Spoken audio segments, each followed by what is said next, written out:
Bonjour, est-ce que vous m'entendez bien? Est-ce que vous m'entendez bien? Je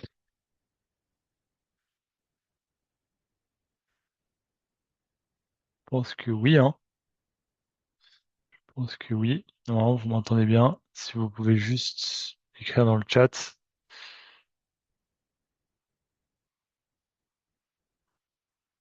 Allô, allô? Tip top. Ok, super.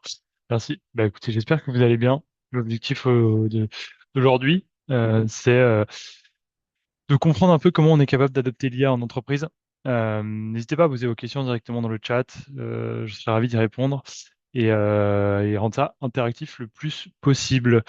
Euh, l'objectif, c'est de pouvoir avoir les décisions qu'on doit prendre pour adopter l'IA en entreprise, les erreurs à éviter, et la méthode, et un peu faire de rendre ça, évidemment, participatif. Donc moi, pour me présenter, je m'appelle Alexandre. J'ai travaillé dans diverses startups et dans les cabinets de conseil en data. J'ai enseigné la data et l'IA en entreprise en école. Et je crée DataVerd il y a 6 ans, où je m'occupe de le positionnement stratégique du produit et de la vente qu'on peut faire aux différentes entreprises, en sachant qu'on a aussi une activité où on forme des particuliers qui veulent se reconvertir dans le milieu de la data, de l'IA, sur des métiers plus techniques. Et du coup, notre parti pris, c'est exactement de se dire que la première étape, c'est toujours effectivement de s'outiller, donc acheter des licences d'outils. Mais les licences d'outils sans adoption des différentes équipes, ça ne sert à rien, parce que c'est juste de l'investissement qui est perdu et des coûts d'opportunité. Donc, c'est de s'assurer que les équipes maîtrisent bien ces outils-là et surtout qu'ils en tirent le plein potentiel en sachant qu'on peut vraiment faire énormément de choses avec ces différents outils. Euh, donc, l'objectif, c'est de discuter avec vous pendant 30 minutes, donc de comprendre un petit peu quel est le constat aujourd'hui sur le marché, où est-ce que votre entreprise se situe, comment on est capable de tirer parti de cette situation-là, notre méthode et puis les Q&A.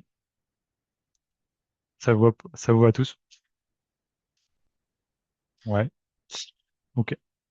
Je me doute que s'il n'y a pas de réponse, c'est que ça vous va. Euh, Ce qui peut être intéressant, c'est de comprendre aujourd'hui votre niveau de maturité, si vous en êtes avec l'IA dans votre entreprise. Donc, c'est un peu question pour un champion. Il y a 4 ABCD. Donc, réponse A, on n'a encore rien fait, on observe. Réponse B, on a acheté des licences, des outils, mais c'est encore peu utilisé, type ChatGPT. Réponse C, quelques équipes utilisent l'IA, mais de façon ponctuelle. Et D, on a du cas d'usage actif et mesurable. Ok. Jérôme, du coup, ça c'est réponse C. B,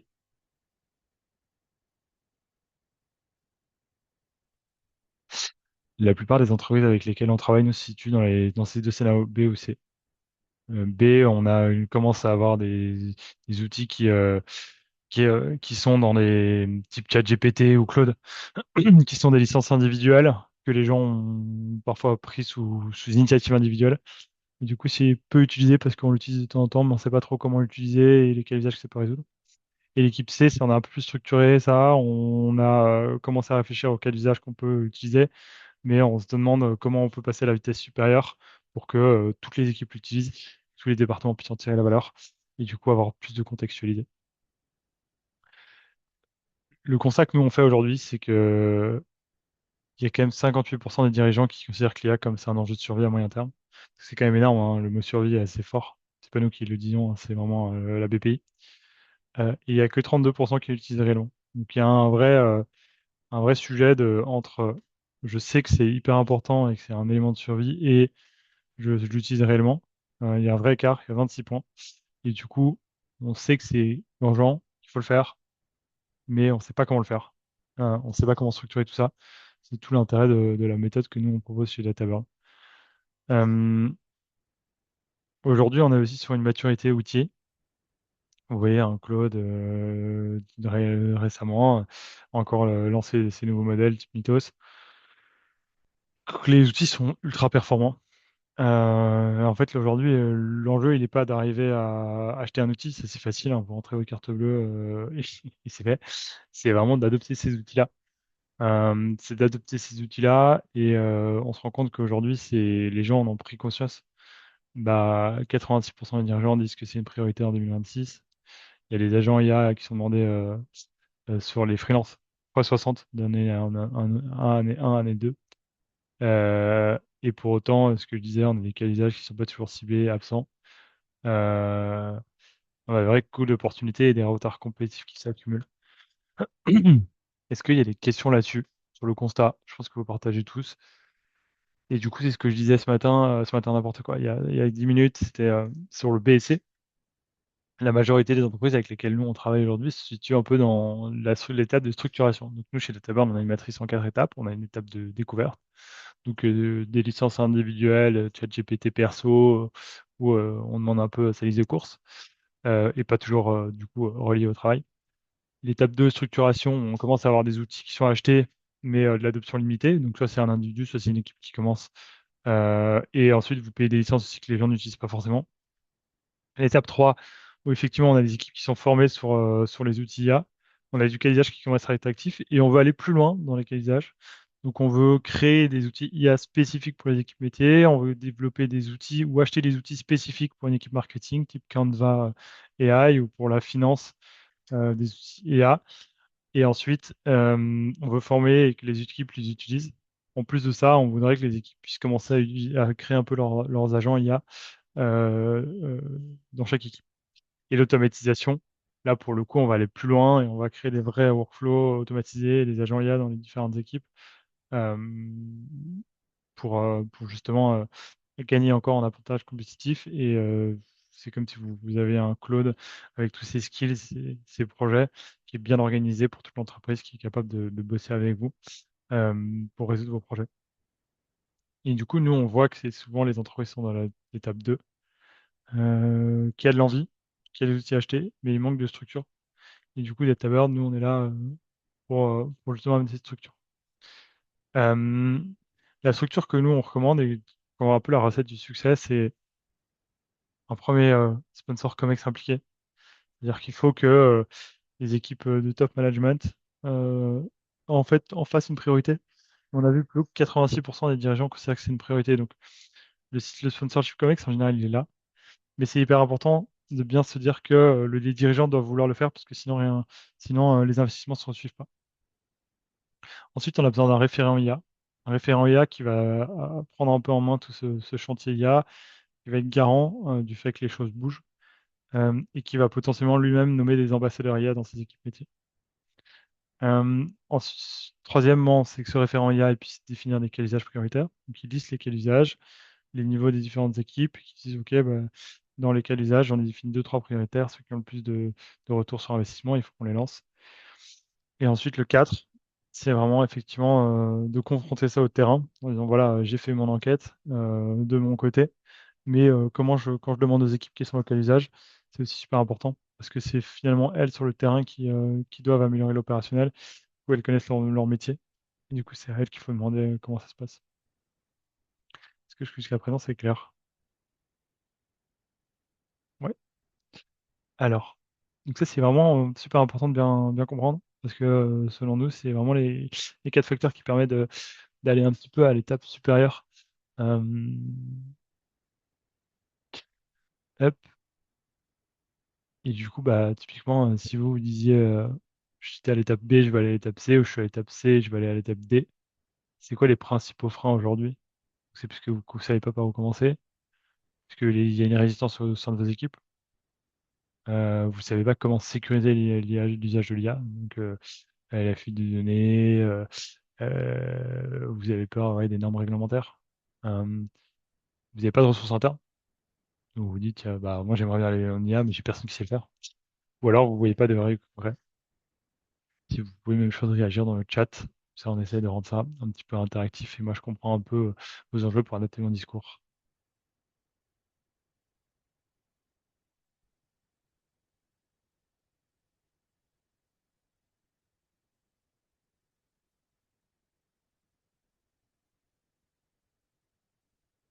C'était, merci Florian.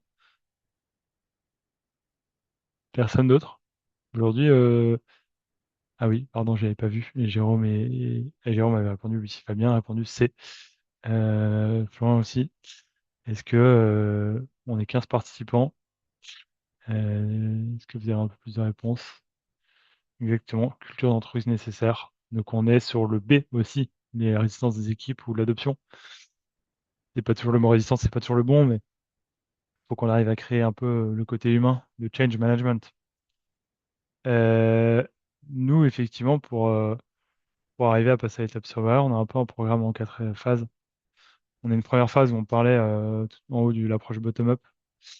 Euh, L'approche bottom-up, elle est un peu sur une diagnostic. Nous, notre diagnostic, plutôt que faire deux fois 30 minutes ou trois fois 30 minutes avec des référents d'équipe, on préfère le faire de manière plus événementielle, plus team building, parce que c'est une transformation à l'échelle de l'entreprise. Donc, on a ce qu'on appelle une journée IA. Donc, on a une acculturation collective, on a un hackathon IA par département, et ça nous permet d'avoir des roadmaps de quel usage et, et de commencer à avoir des premiers POC d'agents, un petit peu qu'on va utiliser sur cette journée IA. Ensuite, on fait un cadrage COMEX où on va leur présenter ce qu'on a pu trouver. Et du coup, là, on approche plus top-down. Donc, on va trouver tous les cas d'usage sur la journée IA, on va les présenter au COMEX et on va voir ensemble qu'est-ce qu'il faut prioriser, quel est le ROI et quelle est la feuille de route qu'on veut lancer ensemble. Troisième phase, on va plutôt aller se disant en fonction des cas d'usage qu'on a vu, est-ce qu'on va former les équipes métiers sur les cas d'usage qui sont plus simples, qui doivent être adaptés par les équipes métiers. Donc, on va former par ligne de métier sur l'IA générative et les agents IA. Et ensuite, la quatrième phase, c'est les cas d'usage. Si vous n'avez pas le temps ou pas les compétences, et que ce n'est pas votre cœur de métier, vous ne voulez pas internaliser. Dans ce cas-là, nous, on peut vous assister pour réaliser ces cas d'usage-là. Est-ce que c'est clair là-dessus? Donc, dans une phase de structuration, on essaie d'abord de lister les cas d'usage et les niveaux. Une fois qu'on a les cas d'usage et les niveaux, on est capable de définir qu'est-ce qui est prioritaire pour ensuite lancer l'opération. Je ne sais pas ce que vous en pensez par rapport à ça, si ça vous semble cohérent, ou si vous dites justement l'accompagnement il est pas cohérent. Si vous voulez internaliser justement, c'est côté phase 3 et 4, où en fait, en fonction de votre stratégie, nous on a des formations qui permettent d'internaliser la compétence sur du contextualisé. Ça dépend de votre stratégie entre l'internalisation et l'externalisation et entre ce qui est votre cœur de métier et les forces que vous avez en interne. Je pense que c'est vraiment des discussions qu'il faut avoir sur quel, qui a le plus de sens pour vous et vers où vous voulez aller. Mais il y a beaucoup de clients aujourd'hui avec qui on travaille dans les PME qui veulent internaliser justement. Tout l'intérêt.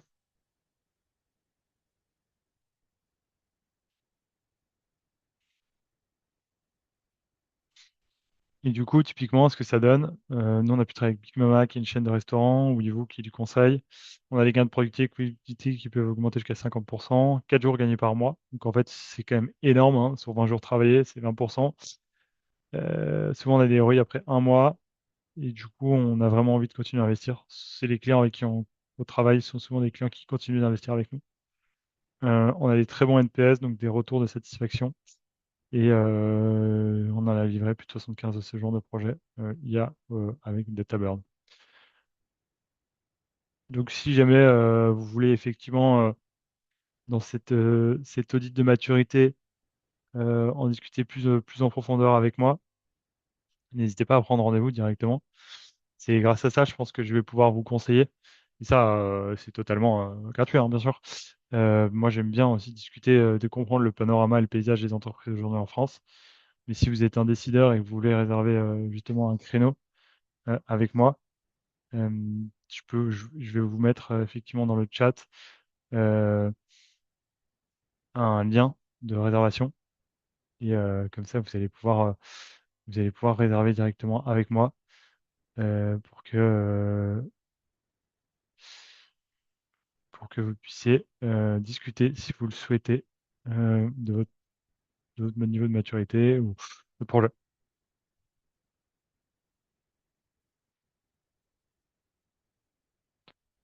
Est-ce que c'est clair pour tout le monde? Ouais,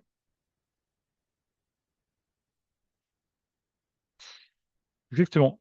Exactement. Bah, en fait, la phase d'audit, euh, on le fait soit via, on prend un métier, on fait une approche bottom-up où on liste tous les cas d'usage avec les métiers pour ensuite les prioriser avec le management.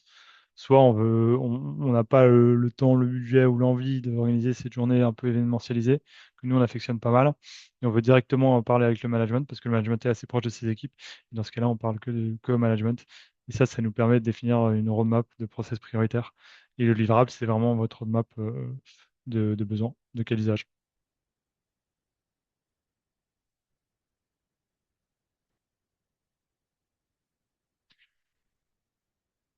Je sais pas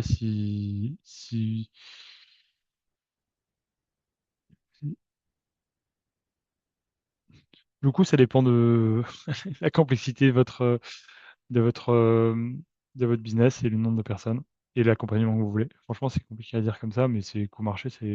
Franchement, pour nous, le but, c'est de pouvoir assez rapidement faire un diagnostic. Moi, je suis même moi-même dirigeant de PME. Je sais qu'il faut que chaque euro investi soit efficace. Donc, l'objectif, c'est d'avoir un accompagnement qui fonctionne bien, qui soit hyper efficace. On n'est pas Capgemini ou Accenture à vouloir vous facturer du TGM et du consultant à fond. C'est vraiment juste de comprendre le niveau de maturité le plus efficace possible pour ensuite vous proposer un accompagnement qui fonctionne bien en état et en connaissance de cause. Même chose, TGM, ça dépend des jours qu'on a pressé chez vous, quoi. Mais moi, je suis preneur de pouvoir en discuter 30 minutes ou 20 minutes avec vous. Prenez rendez-vous directement dans mon calendrier, Jérôme. Et comme ça, on voit. Sachant que même la journée IA, en fait, ça nous permet aussi de faire un, un diagnostic sur du budget OPCO, parce qu'on est éligible à Calliope. On est Calliope, donc on est éligible au budget OPCO. Donc c'est aussi des budgets qui peuvent être placés sur du côté formation. Et des IA privilégiés, Fabien, oui, bah, moi j'aime bien Anthropic, j'aime bien pour tout ce qui est suite Office, j'aime bien Gemini et Notebook LM pour tout ce qui est synthèse de documents, et Notion AI aussi pour ceux qui utilisent Notion et les bases de données.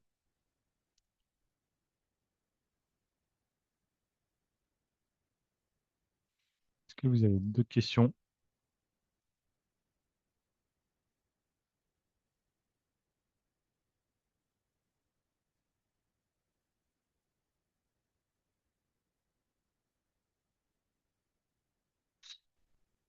Claire?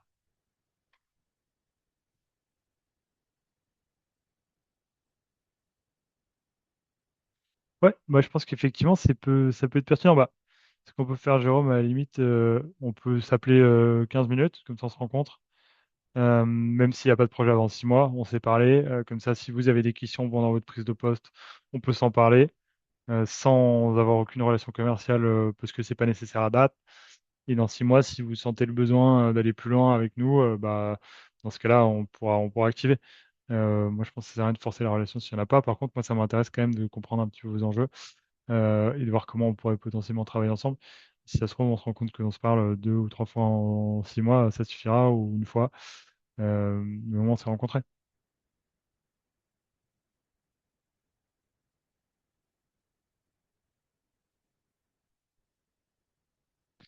Si ça vous va, bah, je vous enverrai un petit email, je pense que, ou alors vous pouvez en prendre rendez-vous, vous voyez en fonction de ce qui est le plus simple pour vous. Bah écoutez, merci d'avoir suivi le webinaire. J'ai vu que tout le monde était resté jusqu'au bout.